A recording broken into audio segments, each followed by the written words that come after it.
Bismillahirrahmanirrahim. Assalamualaikum warahmatullahi wabarakatuh. Apa kabar saudara semuanya? Semoga sehat, semangat, kuat, dan bahagia.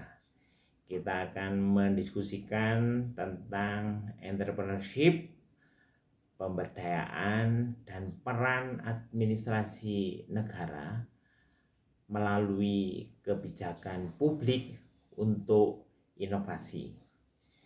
Nah, saudara, kita memikirkan ya, ada desa-desa dengan kekhasan survivalitas ya, kedaya tahanan dalam menghadapi pandemi, dalam menghadapi krisis. Desa-desa ini adalah desa harapan masa depan.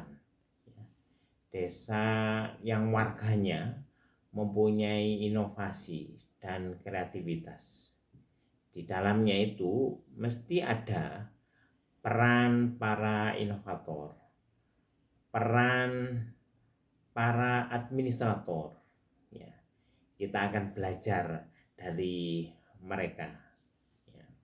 Saya ambil beberapa contoh, sebagian itu sudah dilaksanakan, sebagian itu masih berupa rintisan, tapi semuanya kita sambut dengan baik ya.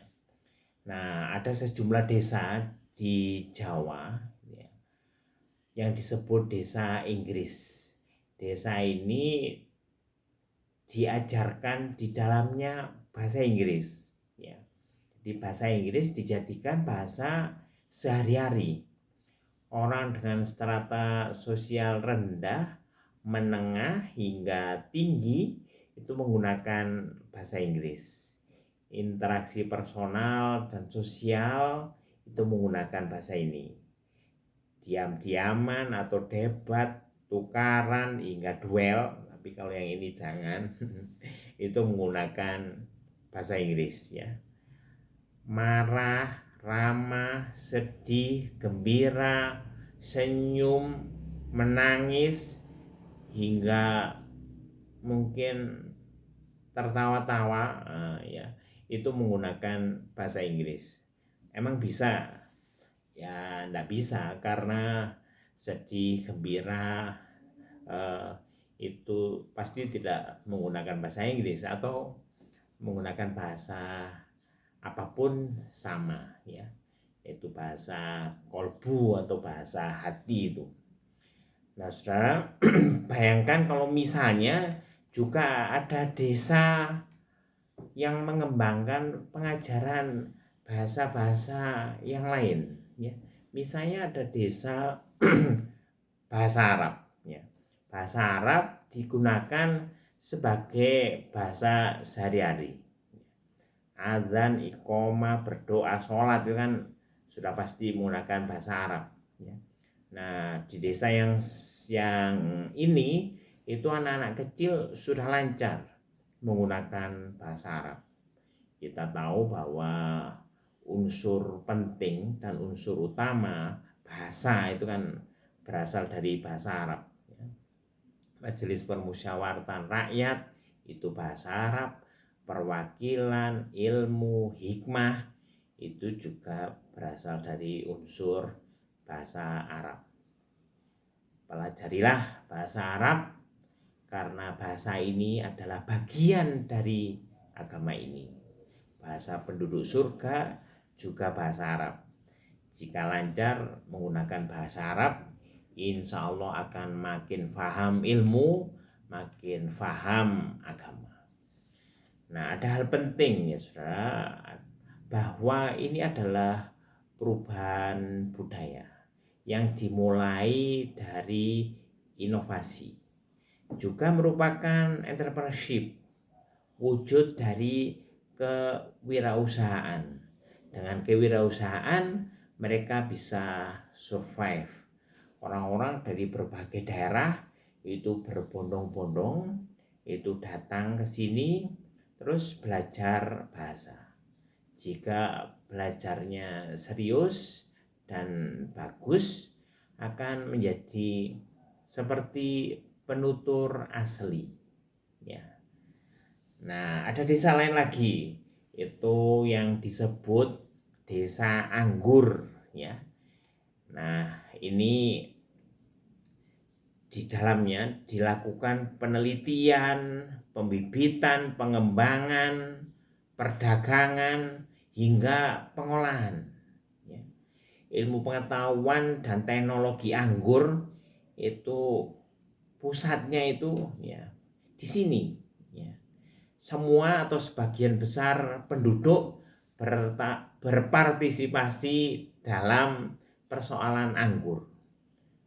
Penduduk menjadi pengangguran ya, karena ngurusi semua yang terkait dengan anggur.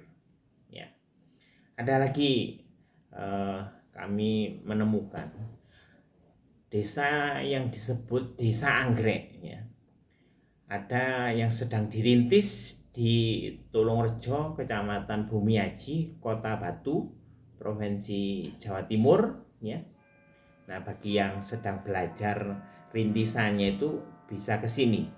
Karena ada warga desa di Tulungrejo, suami istri yang berinovasi dengan membuat rintisan laboratorium perkawinan anggrek bulan. Ya. Ini patut dihargai. Dan mulai berkembang pula desa anggrek di Kecamatan Junrejo, Kota Batu, Provinsi Jawa Timur. Bagi yang ingin belajar pengembangannya bisa belajar di sini. Nah, saya perkirakan desa-desa yang semacam ini insya Allah ya masa depannya itu cerah ya. Secara Indonesia ketika dipimpin oleh orang-orang yang baik dan orang-orang yang berilmu pengetahuan.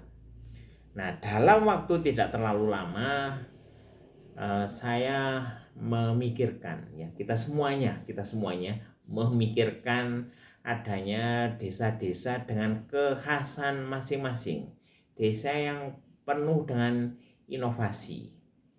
Desa yang dengan kreativitasnya itu survive. Misalnya sangat mungkin dalam waktu tidak terlalu lama itu ada desa trading online.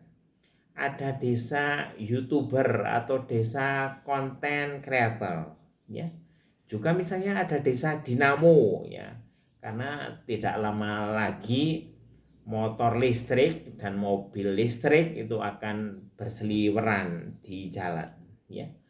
Mungkin juga akan ada desa pertambangan kripto ya. Desa pertambangan cryptocurrency ya.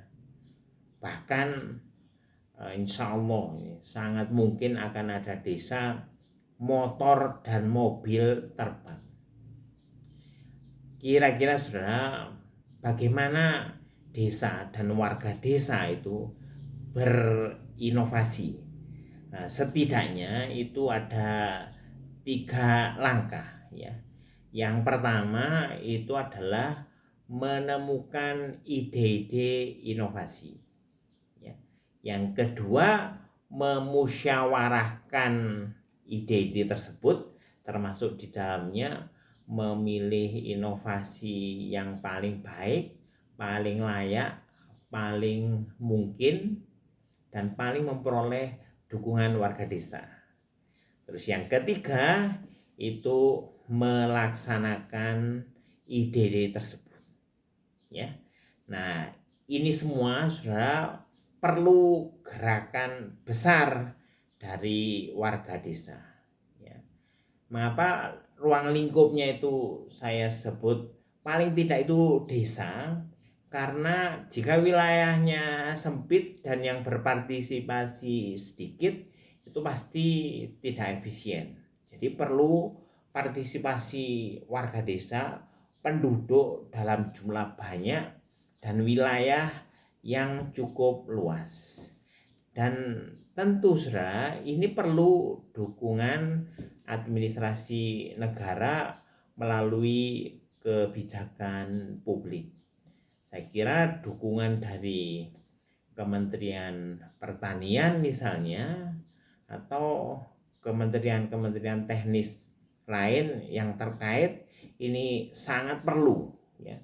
Misalnya juga dari Kementerian Pariwisata, misalnya dari kementerian yang mengurusi informasi dan komunikasi.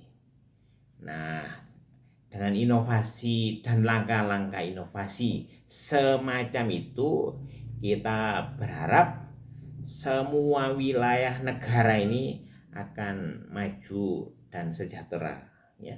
Sebelumnya ibu kota sudah makin sejahtera, kemudian sebagian negara, dan pada akhirnya seluruh negara akan bahagia warganya dan maju negaranya.